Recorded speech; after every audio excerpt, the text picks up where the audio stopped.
こんにちは、学びオタクです。今回の動画のテーマは初めての続編ということで、前回動画で素組みで作った78代目武者ガンダムを目の部分とキラ鋼の部分以外を塗装していきます。以前より SD シリーズは塗り分けに関しては上級者向けと話しているように、今回の78代目武者ガンダムも塗り分けが比較的難しくなっております。そこに果敢に挑戦していこうという動画になります。今回の動画のポイントは、細かい塗り分けの再現、マスキング技術の向上、肉抜き穴を埋めるになります。キラ鋼に関しては前回動画で語っていますので、今回はほぼ言及しません。では早速素組みしていたものを分解し、貼り付けたシールもガンガン剥がしていきます。シール剥がしはよく売っているハケ塗りシール剥がしを使っています。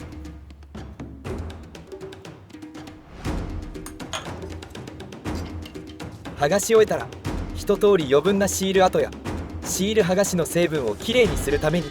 パーツを洗浄していきます。洗浄に使うのは超音波洗浄機、台所用洗剤を1滴入れて約180秒洗っております。洗い終わったら一度タオルに取り出してパーツを一つ一つ丁寧に拭き取っています。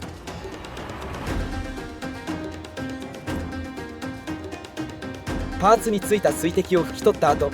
目立つ合わせ目を消していきます。まずはミスターセメントの SP の接着剤を使って合わせ目を消してみます。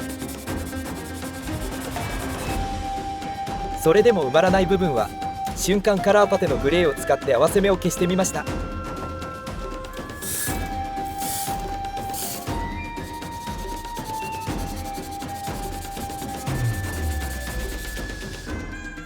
結構分かりやすく綺麗に合わせ目が消えてくれたと思います。次は肉抜き穴を埋めていきます。まずは腕パーツの分かりやすいこの肉抜き穴を余分なランナーで埋めて、再び瞬間カラーパテを使ってきれいにしていきます。時間短縮のため瞬間接着剤効果促進剤を吹きかけておきます。足の肉抜き穴も余分なランナーで埋めて瞬間カラーパテを使っていきます。再び瞬間接着剤用効果促進剤で時間短縮。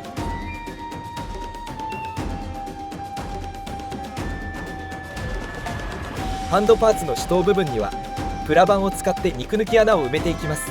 こちらも同様、ある程度プラ板で肉抜き穴を埋めた後、瞬間カラーパテで隙間を埋めていきます。その後再び瞬間接着剤用効果促進剤で時間短縮。固まったらヤスリが消して形を整えていきます。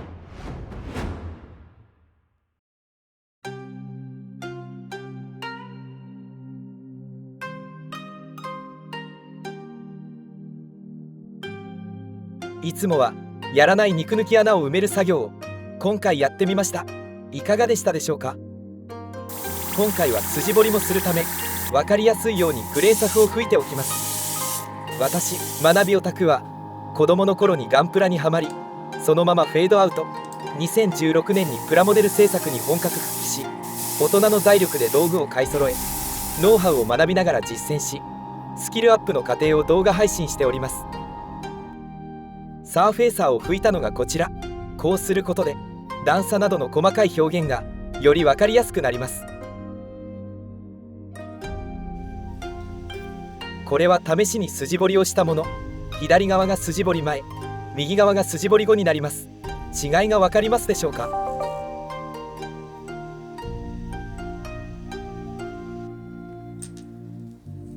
あと足首部分について、こちら作例を見ると筋がしっかり入っているのですが、現物には筋彫りが入っていません。ここに筋彫りを追加していきます。ここではガイドテープの代わりにマスキングテープを使っています。それに合わせて軽く毛書き針でなぞります。私はついつい力を入れすぎてしまうので、なるべく力を入れないように軽く、その後タガネでなぞります。こちらもついつい力が入りすぎてしまいますので、なるべく力を抜いて、このように歯ブラシなどで除去したものがこちら。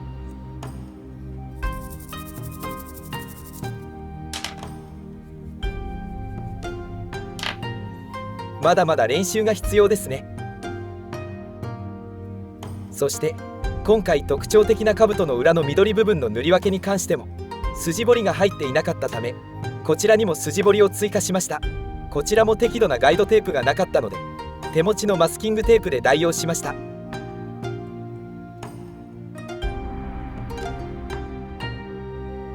毛書き針で軽くなぞった部分をタガネで改めて軽くなぞっていきます。本当に軽く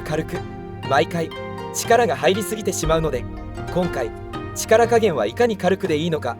本当に実感させられました。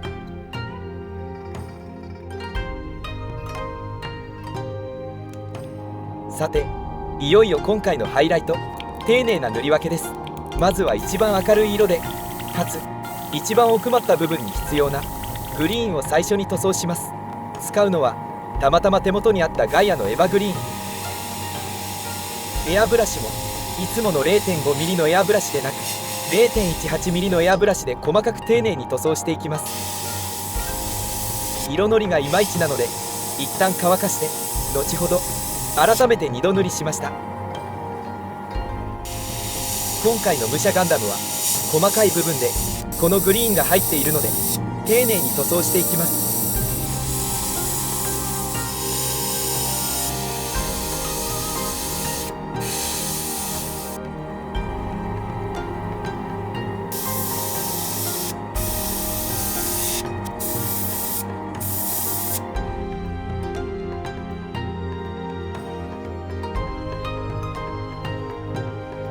そして塗装した奥まったグリーン部分をマスキングしていきます。いつもならマスキングテープを使うのですが、今回はマスキングゾルを使ってマスキングしていきます。少し尖らせた爪楊枝を筆代わりに使用しました。少し細かい作業ですが、なるべく丁寧に塗っていきました。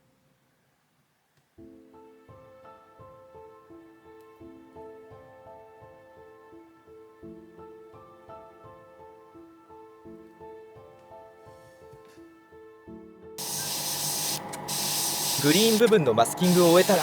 次は赤を塗装していきます。本来であればはみ出たグリーン部分を一旦サフで下地塗装して赤を塗装すればよかったのですが、そのまま赤を塗装してしまいました。結果的に下地のグリーンが透けて見えてしまったので、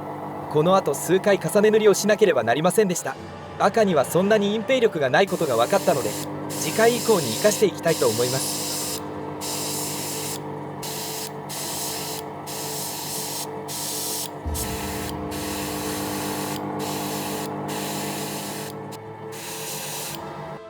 明らかに下地のグリーン部分が影響しています。今回ゴールド部分以外は艶消しで仕上げるため、艶消しクリアを塗装する前に墨入れをします。以前の初心者用の動画の墨入れでも言及しましたが、墨入れは艶消しの上にすると拭き取りがうまくいかず汚くなります。なので光沢の時に墨入れをすると良いです。もし艶消し塗料の上から墨入れしたい場合や、間違って艶消しクリアをしてしまった場合は、改めて光沢クリアを塗装した後に墨入れをし拭き取り、そして最後に艶消しクリアを塗装するとうまくいきます。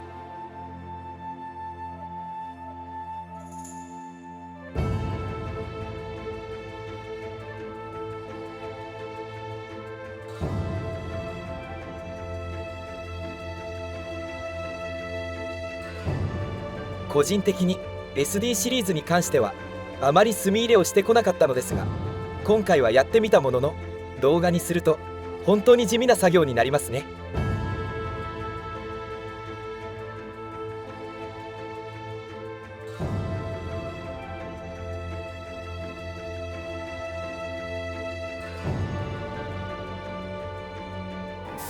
では墨入れを終えたら艶消しクリアでコーティングします。グリーン部分にも光沢を残そうと思うので、グリーン部分はマスキングしたまま赤で塗装した部分のみに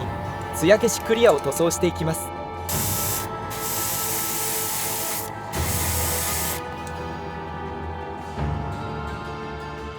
ここで一旦グリーン部分と赤の塗り分けができているか確認のためにマスキングを剥がします。はみ出した部分などは後ほど筆塗りなどで微修正します。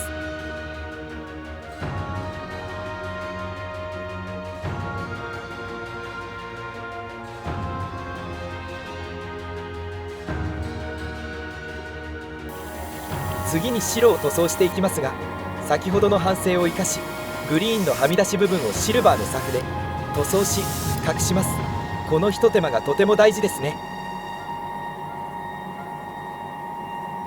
こうすることで後ほど白で塗装しても下地のグリーンが邪魔しなくなるので、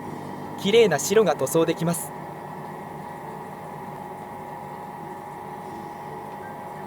今回は隠蔽力が強い、その上から白を塗装の理由からシルバーのサフを選択しました。ではシルバーサフの上に白の代わりにガイアのニュートラルグレー1を塗装します。気持ち少し濃いめで塗装しています。このように綺麗に塗装できました。白って隠蔽力がないので、最初の頃は白の塗装がとても苦手でした。でもこのシルバーサフに出会って恐れることなく塗装できるようになりました。その後このニュートラルグレー1も艶消しクリアで塗装。一旦ここでグリーン部分のマスキングを剥がし塗り分けの確認。ここからいよいよこのキットの最難関のマスキングになります。ではここからマスキング地獄になります。今回の塗装では残すところ黒とゴールドの塗装のみとなります。ゴールドの下地はもちろん黒ということで、今回の黒はガイアの黒サフのままでゴールドのみ黒サフの上に塗装していきたいと思います。なのでまずは黒とゴールドの部分以外に全てマスキングをします。その上から黒サフを塗装し、さらに黒のままの部分をマスキングし、その後ゴールドの塗装で完成させたいと思います。まずは黒とゴールドの部分以外にマスキングしています。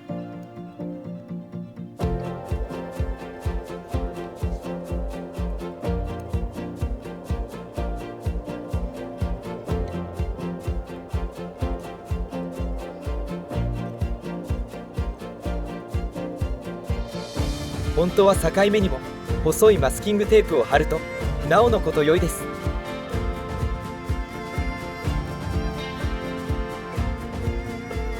こちらがマスキングを終えたものになります。この後黒サフを塗装していきます。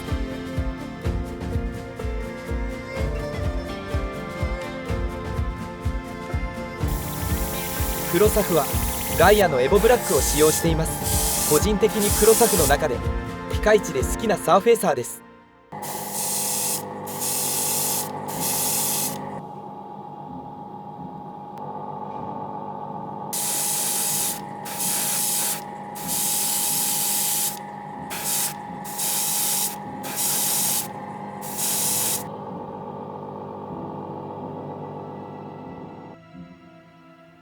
その後黒の部分のみマスキングテープを貼っていきます。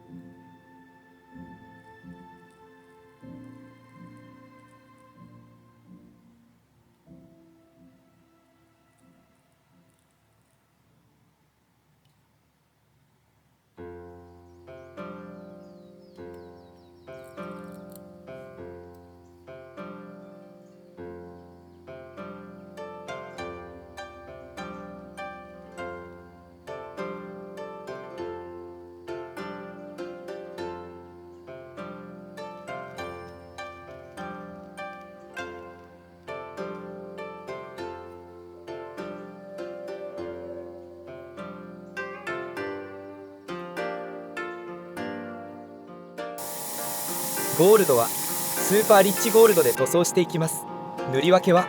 マスキングがどれだけ正確に緻密に貼り付けるかにかかっていますので、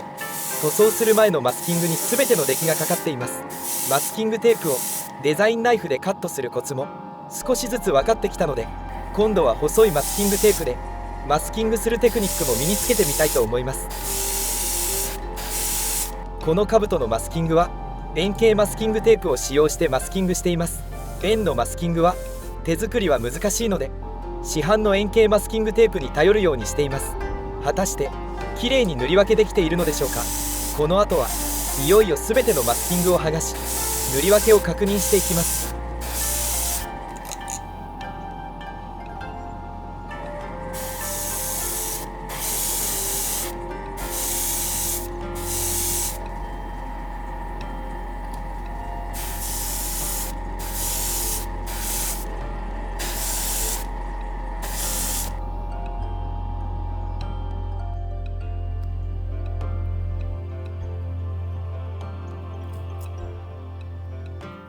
この塗り分けいかがでしょ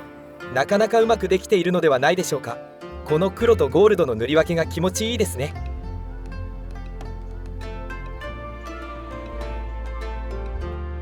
すべてのマスキングテープを剥がしてパーツを並べたのがこちら。今回ずいぶん動画の尺が長くなってしまいましたが、いよいよ最終組み立てになります。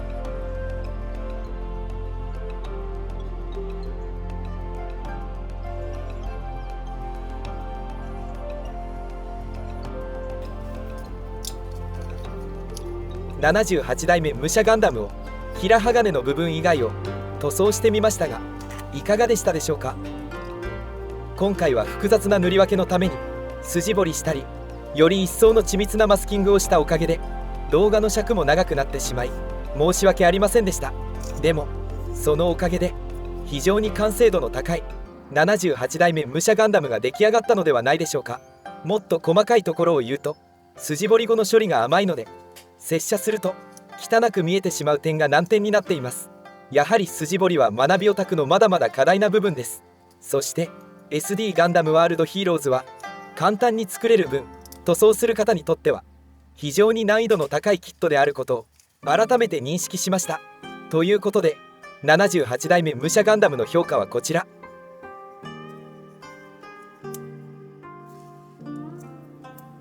兜や刀の鞘が邪魔をして稼働にやや難があるものの、組み立てやすさはピカイチです。もし塗装をせずシールで終わらせるのであれば初心者おすすめ度は星5つですが、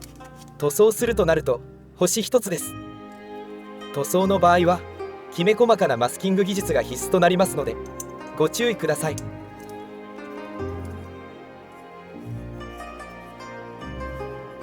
今回の動画いかがでしたでしょうか。 SD ガンダムの武者ガンダムは漏れなく40代以上の方に刺さるキットだと思います。私も世代がドンピシャだったので思わず一気に作成したものの、制作の工程が多すぎてなかなか動画の編集に時間がかかってしまいました。同時に発売された隠密ガンダムエアリアルも入手できたので、今回は武者ガンダムをノーマルガンダムにできる兜の上のシーサーと眼帯も一緒に制作し塗装しております。最後の完成シーンの中でノーマルガンダムの勇姿もありますので、ぜひ最後のシーンまでお見逃しなく。私学びオタクは今後もプラモデルのノウハウやキットの制作過程、チャレンジしてみたこと、学んだことなどを発信していきたいと思っていますので、見逃さないためにもチャンネル登録、高評価、ベルマーク通知の設定をしておいてもらえると嬉しいです。それではモデラーの皆様、良いプラモデルライフをお過ごしください。本日も最後まで動画を見ていただきありがとうございました。